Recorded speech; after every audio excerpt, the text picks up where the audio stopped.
মাননীয় বিরোধী দলের দীর্ঘ সময় জনসম্মুখে অনুপস্থিত থাকার পর অবশেষে গ্রেফতার করা হয়েছে জাতীয় সংসদের সাবেক স্পিকার ড শিরিন শারমিন চৌধুরীকে।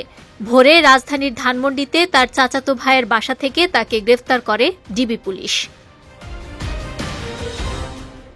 রাজধানীর লালবাগ থানার একটি হত্যাচেষ্টা মামলায় তাকে গ্রেফতার দেখানো হয়েছে।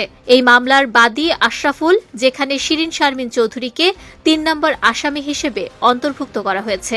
মামলার ১ নম্বর আসামি সাবেক প্রধানমন্ত্রী শেখ হাসিনা এবং ২ নম্বর আসামি সাবেক সেতুমন্ত্রী ওবায়দুল কাদের।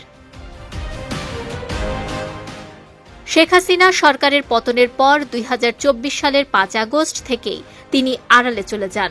ওই দিন ছাত্র জনতার আন্দোলনের সময় তাকে জাতীয় সংসদ ভবনের একটি গোপন কক্ষ বা বাংকারে আশ্রয় নেয়ার খবর ছড়িয়ে পড়ে। পরবর্তীতে সেনাবাহিনী তাকে সেখান থেকে সরিয়ে নিরাপদ স্থানে নেয়ার কথাও জানা যায়। এরপর থেকে তার অবস্থান নিয়ে নানা জল্পনা চলছিল। তিনি দেশে আছেন নাকি বিদেশে গেছেন তা নিয়ে ছিল অনিশ্চয়তা। অবশেষে সব জল্পনার অবসান ঘটিয়ে তার চাচাতো ভাইয়ের বাসা থেকেই গ্রেফতার হওয়ার খবর নিশ্চিত হল। এদিকে তার বিরুদ্ধে রংপুরে আন্দোলন চলাকালে গুলিতে নিহত স্বর্ণ শ্রমিক মুসলিম উদ্দিন হত্যা মামলাও রয়েছে।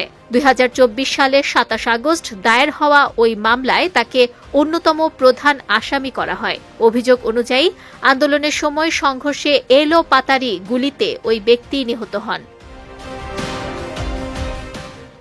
শিরিন শারমিন চৌধুরী ২০১৩ সালের ৩০ এপ্রিল স্পিকার হিসেবে দায়িত্ব গ্রহণ করেন। এরপর থেকে টানা ১ দশকেরও বেশি সময় তিনি এ পদে আসীন ছিলেন। ২০২৪ সালের ৭ জানুয়ারি অনুষ্ঠিত দ্বাদশ জাতীয় সংসদ নির্বাচনের পর আওয়ামী লীগ পুনরায় সরকার গঠন করলে আবারও স্পিকার নির্বাচিত হন তিনি। তিনি রংপুর ৬ আসন থেকে সংসদ সদস্য হিসেবে নির্বাচিত হয়ে আসছিলেন।